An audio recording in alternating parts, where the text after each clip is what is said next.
E aí galera do canal, beleza? Meu nome é Nivren e esse é o quadro One Shot. Então sem mais delongas, bora lá! Diferente da maioria dos protótipos de mangá, esse aqui mantém muitas similaridades com a versão final. Dá até pra dizer que ele é tipo um universo alternativo do primeiro volume do mangá, já que ele aborda os mesmos temas, porém de uma forma um pouco diferente. O One Shot em si começa pelo meio da história. Então, para facilitar a explicação, eu vou começar pelo flashback de como o protagonista Ichigo e a Shinigami Rukia se conheceram. Ichigo conseguia interagir com espíritos desde criança, por conta da funerária de sua família. E por conta dessa proximidade com espíritos, vários deles o acompanhavam por aí. Porém, certo dia, uma garota de kimono negro apareceu e empunhou uma espada contra um dos espíritos próximos a ele. Ichigo então decidiu dar um empurrão nela e em seguida os dois começaram a discutir. Papo vai, papo vem, o espírito ficou putaço e se transformou de repente, fazendo com que Rukia, em um ato desesperado, usasse quase todos os seus poderes para derrotá-lo. Após isso, 7 dias se passaram, e Rukia perdeu boa parte do seu tamanho devido a esse desgaste. E já que Ichigo foi o responsável por isso, ela então o obrigou a trabalhar como Shinigami em seu lugar. Beleza, vocês lembram que eu disse que esse one shot começava pelo meio, né? Pois então, nessa parte inicial é explicado que existem dois tipos de espíritos. Os bons são chamados de Plus, e os maus de Hollows. Esse elemento se manteve na versão final, porém o que não se manteve na versão final eu vou citar agora. Na versão final, os Shinigamis usam feitiços para levar os espíritos para Soul Society. Porém no One Shot, os Shinigamis dão tickets para os espíritos irem até lá por conta própria. No One Shot é dito que a Rukia pertence à terceira divisão dos Shinigamis, ao invés da 13ª. Então se os capitães não mudaram nessa versão, Rukia agora seria subordinada do Ichimaru Gin, ao invés do Ukitake Jushiro. A família do Ichigo não possui uma funerária na versão final, lá o pai dele é um médico ao invés disso. Os Hollows desse one shot já possuíam um buraco no peito como na versão final, porém não possuem máscaras como acontece lá. E um fato curioso é que aquele Hollow que enfrenta a Rukia também não possuía um buraco no peito. Eu acredito que isso tenha sido um erro, já que todos os outros aparecem com um. O contrato entre Ichigo e Rukia é bem diferente da versão final também. Nela ele recebe os poderes da Rukia se apunhalando com a espada dela.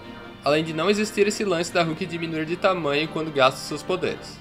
A luva que Rukia usa para separar a alma do corpo é bem diferente nesse one shot. Nele esse artefato parece uma espécie de mini lança por algum motivo. Beleza, dito todas essas referências, vamos dar continuidade à história. Nessa parte a gente descobre que a sua colega de classe Orihime havia morrido após cair de uma pequena escada. E é nessa hora que essa história começa a ficar meio estranha. Porque quando Ichigo chega lá, a alma de Orihime ainda estava ligada ao corpo através de uma corrente. Ou seja, ela ainda estava viva. Mas aí o Ichigo chega lá e corta a porra da corrente fora. Por essa vocês não esperavam, né? Mas brincadeiras à parte, isso na verdade é só mais uma das tantas diferenças entre as versões. No one shot, o lance da corrente é só um artifício que impede com que a alma se liberte do corpo antes do Shinigami chegar. A pessoa de fato já está morta nesse estado. Mas na versão final isso é tratado como um estado de suspensão espiritual, tendo a corrente como um link entre o corpo e a alma. Então a pessoa ainda pode acordar desse estado caso a corrente não seja quebrada. Continuando, logo em seguida o pai falecido de Orihime aparece dizendo que veio buscá-la. Então quando eles já estavam indo, Rukia sai de dentro do kimono de Ichigo e revela que o pai dela na verdade era um Hollow. O pai então rasga o ticket dela e se transforma em seguida. Ichigo então aparece para defendê-la. E aí descobrimos que o que corrompeu a alma do pai, na verdade foi ciúmes que ele sentia de Ichigo. Já que depois de um tempo da morte dele, Orihime parou de rezar e passou a falar somente sobre o garoto que ela gostava o tempo inteiro. No caso, Ichigo.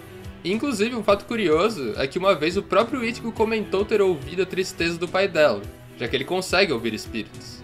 Mas Orihime não entendeu o que aquilo queria dizer na época.